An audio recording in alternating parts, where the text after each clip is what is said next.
प्रायतः लोक समस्ते एई स्कीम रे खाता खोलिबा निहाती दरकार। ए स्कीम रोची पीपीएफ अकाउंट। पीपीएफ अकाउंट रोची पब्लिक प्रोविडेंट फंड माने समस्त एथिरे खाता खोली परिबे। आ सबुठार गुरुत्वपूर्ण कथा रोची एथिरे अधिका सुध मिलिता है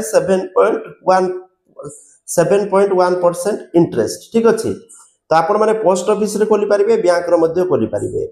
तो एथिरे मिनिमम 500 टंका रु 1.5 लाख टंका भितर रोची डिपॉजिट वार्षिक आपण मान से भीतर किसी भी अमाउंट आपण माने डिपॉजिट करि परिबे।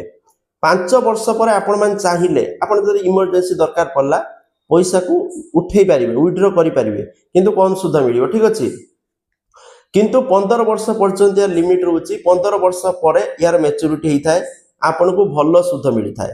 जदि आपण मान चाहुचंती बा पीपीएफ अकाउंट बर्तमान भी ओपन करनांती पोस्ट ऑफिस न गवर्नमेंट बैंक रे जाके निहाती भाबे पीपीएफ अकाउंट कहबे निहाती भाबे ओपन करंतु जाके बहुत इंटरेस्ट सुध दबो। आपण जदि कम बयस एबे किछि किछि रखिबे 15 वर्ष पर भलो अमाउंट पाई परिबे। जल्दी जल्दी जदि इन्वेस्ट करनांती बैंक रे आज ही जाके इन्वेस्ट करंतु। Thank you. जय जगन्नाथ।